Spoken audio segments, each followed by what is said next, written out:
दोस्तों, बड़ी खबर सामने आ रही है। ईरान ने मोसाद के लिए जासूसी करने के आरोप में 2 लोगों को फांसी दे दी।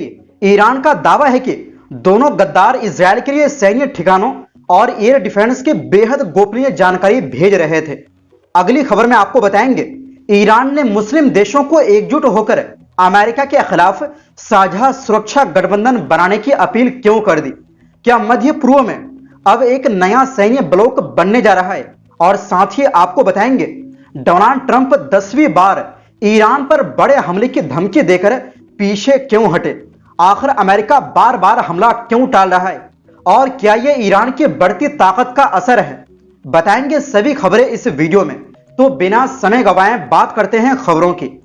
दोस्तों, ईरान से एक बड़ी खबर सामने आई है। ईरान ने इजरायल की खुफिया एजेंसी मोसाद के लिए जासूसी करने के आरोप में 2 लोगों को फांसी दे दी। ईरानी न्यायपालिका के मुताबिक सुप्रीम कोर्ट ने दोनों की मौत की सजा को बरकरार रखा था, जिसके बाद सोमवार सुबह सजा पर अमल किया गया। ईरानी न्यायपालिका ने इन दोनों की पहचान उम्मीद बेहजाद और पौरिया सफवत के रूप में की है। अधिकारियों का दावा है कि अमेरिका और इजरायल के साथ शुरू हुए संघर्ष के दौरान मोसाद ने ईरान के अंदर अपने एजेंटों का नेटवर्क बनाने की कोशिश की थी और इन्हीं दोनों को भी उसी नेटवर्क के जरिए भर्ती किया गया था। जांच के मुताबिक उम्मीद बेहजाद ने 40 दिनों तक ईरान के कई सैन्य ठिकानों, सुरक्षा केंद्रों और कानून लागू करने वाली एजेंसियों की लोकेशन और दूसरी अहम जानकारियां मैपिंग सॉफ्टवेयर की मदद से मोसाद से जुड़े नेटवर्क तक पहुंचाई। ईरानी अधिकारियों का कहना है कि यह जानकारी जांच के बाद सीधे इजरायली सेना के टारगेट बैंक और फिर मोसाद तक भेजी जाती थी। वहीं पौरिया सफवत पर आरोप है कि उसने कई सेंसिटिव साइट्स की तस्वीरें और जानकारी ईरान इंटरनेशनल टीवी नेटवर्क को भेजी, जिसे ईरान मोसाद से जुड़ा मीडिया नेटवर्क बताता है। ईरानी अधिकारियों का दावा है कि उसके द्वारा बताई गई कुछ जगहों पर बाद में हमले भी हुए। जांच में यह भी कहा गया है कि उसने युद्ध के दौरान ऊंची इमारतों की छतों से ईरान के एयर डिफेंस सिस्टम के वीडियो बनाकर भी भेजे थे। ईरान के मुताबिक दोनों आरोपियों को इस्लामिक रेवोल्यूशनरी गार्ड यानी IRGC की खुफिया इकाई ने गिरफ्तार किया था। जासूसी और इजरायल के साथ खुफिया सहयोग के आरोप में दोनों को दोषी ठहराया गया। इसके बाद सुप्रीम कोर्ट ने भी उनकी सजा को सही माना और आखिरकार सोमवार सुबह दोनों को फांसी दे दी गई। वहीं दूसरी ओर दोस्तों, ईरान के कार्यवाहक रक्षा मंत्री ब्रिगेडियर जनरल सैयद मजीद इब्न ए रेजा ने एक बड़ा बयान दिया है। उन्होंने कहा कि अब समय आ गया है कि मुस्लिम देश अपनी सुरक्षा के लिए खुद एक साझा सुरक्षा व्यवस्था बनाए। उनका कहना है कि बाहरी देशों की सैन्य मौजूदगी इलाके में शांति लाने के बजाय तनाव और अस्थिरता बढ़ा रही। रविवार को ईरान के कार्यवाहक रक्षा मंत्री ने तुर्की के रक्षा मंत्री यासर गुलर से फोन पर बात की। इस दौरान उन्होंने कहा कि हालिया युद्ध ने यह साबित कर दिया है कि मध्य पूर्व की सुरक्षा की जिम्मेदारी इसी इलाके के देशों को मिलकर उठानी होगी। उन्होंने ईरान, तुर्की, पाकिस्तान, सऊदी अरब, मिस्र और दूसरे मुस्लिम देशों को मिलाकर एक साझा सुरक्षा गठबंधन बनाने का प्रस्ताव भी रखा।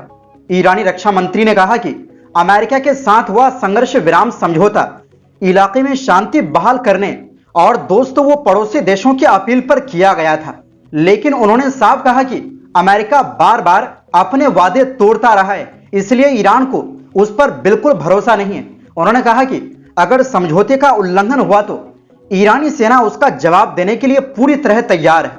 उन्होंने इजरायल पर भी निशाना साधा और कहा कि गाजा, लेबनान, सीरिया और ईरान में इजरायल की सैन्य कार्रवाइयों को अमेरिका का पूरा समर्थन मिल रहा है।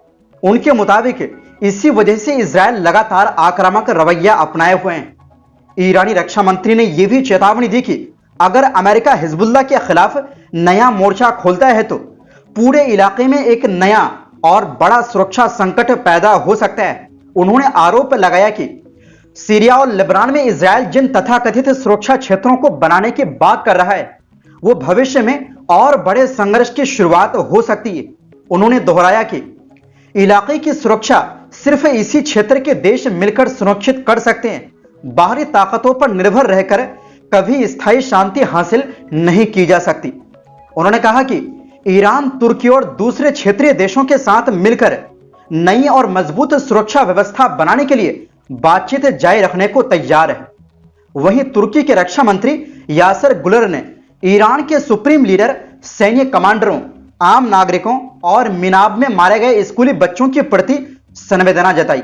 उन्होंने संघर्ष विराम समझौते को पूरी तरह लागू करने और बातचीत का रास्ता जारी रखने का समर्थन किया। यासर गुलर ने यह भी कहा कि तुर्की अपने सभी पड़ोसी देशों की क्षेत्रीय अखंडता का सम्मान करता है और आतंकवाद से लड़ने, सीमा सुरक्षा मजबूत करने और क्षेत्रीय मुद्दों पर ईरान के साथ सहयोग बनाने के लिए तैयार है।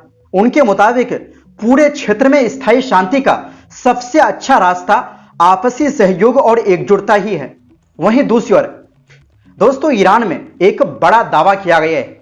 वहां की मीडिया का कहना है कि अमेरिकी राष्ट्रपति डोनाल्ड ट्रंप 10वीं बार ईरान के खिलाफ बड़े सैन्य हमले की धमकी देने के बाद पीछे हट गए हैं। रिपोर्ट में दावा किया गया है कि अब यह कोई एक बार की बात नहीं, बल्कि ट्रंप प्रशासन की एक तय रणनीति बनती जा रही है। पहले सख्त बयान दिए जाते हैं और फिर हालात को देखते हुए कदम पीछे खींच लिए जाते हैं। रिपोर्ट के मुताबिक पिछले कुछ महीनों में ट्रंप ने कई बार ईरान के खिलाफ बड़े निर्णायक और अभूतपूर्व हमले की बात कही, लेकिन जब सैन्य कार्रवाई की असली कीमत सामने आई तो अमेरिका ने अपना रुख नरम कर लिया। अब सवाल उठ रहा है कि आखिर ट्रंप बार बार धमकी तो देते हैं, लेकिन हमला क्यों नहीं करते? ईरानी विश्लेषण में दावा किया गया है कि इसकी सबसे बड़ी वजह अमेरिका का गलत अनुमान रहा।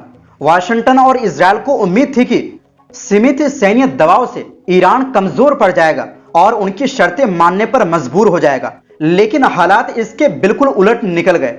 रिपोर्ट में कहा गया है कि अमेरिका को लगा था कि बाहरी हमले के बाद ईरान के अंदर मतभेद बढ़ेंगे, लेकिन इसके बजाय देश में एकजुटता बढ़ गई।